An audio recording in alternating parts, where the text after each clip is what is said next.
হইবা, হও না। এই শিক্ষাটা হলো আমি রবের নামের শিক্ষা। যেই রবের নামের শিক্ষা তোমার অন্তরের ভিতরে ঢুকাইলে আমি আল্লাহ তোমাকে দুনিয়াতেও সম্মানিত করব, আখিরাতের জগতের মধ্যে তোমাকে সম্মান বাড়ায় দিবে। কেমন সম্মান বাড়ায় দেয় তার একটা উদাহরণ দিলে আলোচনা শেষ করে ফেলবো, কারণ এখান থেকে আমি আবার যাইতে হবে আরেক জায়গায়। আপনাদেরকে শুধুমাত্র উদাহরণটা দিয়ে আমি আলোচনাটা গুছিয়ে ফেলবো। হযরত ওমর ফারুক রাদিয়াল্লাহু তাআলা যুগের মধ্যে একজন ব্যক্তি ছিলেন, যার নাম ছিল হযরত রাফে রাহমাতুল্লাহি আলাইহি। রাফে নামক আল্লাহর বান্দাটা মক্কা নগরীর গভর্নর হিসেবে দায়িত্বপ্রাপ্ত ছিলেন।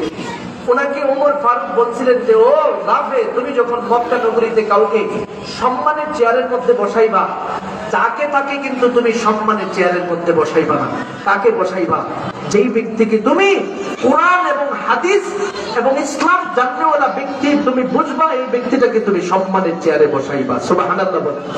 ইতিহাস সাক্ষী সেই ব্যক্তিটা, আমরা দ্বীনের কথা হচ্ছে এখানে, দ্বীনের কথা হলে আমরা যখন আলোচনা চলতে থাকি দ্বীনি কথাটা শ্রবণ করাই বড় গুরুত্বপূর্ণ। আলহামদুলিল্লাহ বলবেন না? এই মুহূর্তে সবাই মনোযোগ রাখেন। ওমর ফারুক রাদিয়াল্লাহু তাআলা আনহু এই কথাটা বলতেছেন।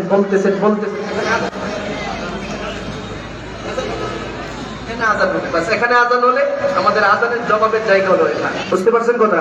এজন্য আমরা এখানে যখন আযান হবে সেখানে আযানের জবাব দিলে আমাদের হক আদায় হয়ে যাবে।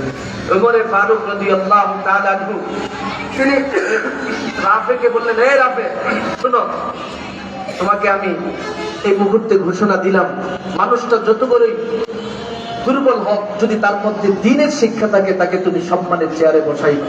হঠাৎ করে একদিন ওমরের কাছে খবর আসছে, ও ওমর, আপনি কিন্তু নসিহত করার সময় একটা কথা বলছিলেন, সেটা হলো কোন গোলাম ব্যক্তিকে যেন সম্মানের চেয়ারে রাফে না বসায়, এই বিষয়টা কিন্তু আপনি বলছিলেন। কিন্তু হঠাৎ করে দেখা গেল রাফে নামক ব্যক্তিটা একটা গোলামকে ডিসি সাহেবের চেয়ারের মধ্যে বসায় দিয়েছে, যে তুমি ডিসি, অর্থাৎ পুরো জেলার দায়িত্ব তুমি পালন করো। ওমর ফারুক রাদিয়াল্লাহু তাআলা এবার ব্যক্তিটাকে খবর দিল, ও রাফে, ব্যাপারটা কি? তুমি কি ব্যাপার একজন ব্যক্তিকে সম্মানের চেয়ারের মধ্যে বসায় দিলা?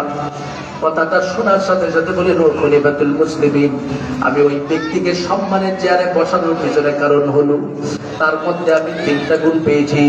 এক নাম্বার হলো ওয়া কারিউল কুরআন, সে আল্লাহর কোরআন তেলাওয়াত করতে জানে। দুই নাম্বার, সেই ব্যক্তির মধ্যে আরেকটা যোগ্যতা রয়েছে, সেই যোগ্যতার নাম হলো ওয়া আলিমুল ফারায়েজ, তিনি হলেন ইলমে ফারায়েজের অগ্রাধিকারের অন্তর্ভুক্ত, অর্থাৎ বাবা মার সম্পত্তি কিভাবে বন্টন করতে হয় শরীয়ত অনুযায়ী সেই মাসলা মাসাইল তিনি জানেন। তিন নাম্বার হলো তার মধ্যে আর একটা যোগ্যতা, ওয়া কাদিউল কুদা, সমস্ত বিচারকদের মধ্য থেকে শ্রেষ্ঠ বিচারকের গুণ তার মধ্যে রয়েছে। এই তিনটা গুণ তার মধ্যে আমি পাওয়ার কারণে ওই ব্যক্তিটাকে আমি সম্মানের চেয়ার দিছি, ডিসি সাহেবের চেয়ার দান করে দিছি। ওমর ফারুক ডেকে ডেকে বলে, রে রাফে, আজকে তোমার কথা শুনে আমার রহমতে আলম নবীর একটা কথা স্মরণ হয়ে গেল। আমার নবী হাদিস শরীফের মধ্যে বলেছেন, ও ওমর ভালো করে শুনে নাও, ইন্নাল্লাহা ইয়ারফাউ বিহাযাল কিতাবি আকওয়ামা। ওমর রে, তোমার সামনে পৃথিবীর জমিনের মধ্যে দেখবা এমন হাজার হাজার হাজার হাজার মানুষকে আল্লাহ পাক এই কুরআনের ওসিলা দিয়া সম্মানের চেয়ার দান করে দিবে। সুবহানাল্লাহ।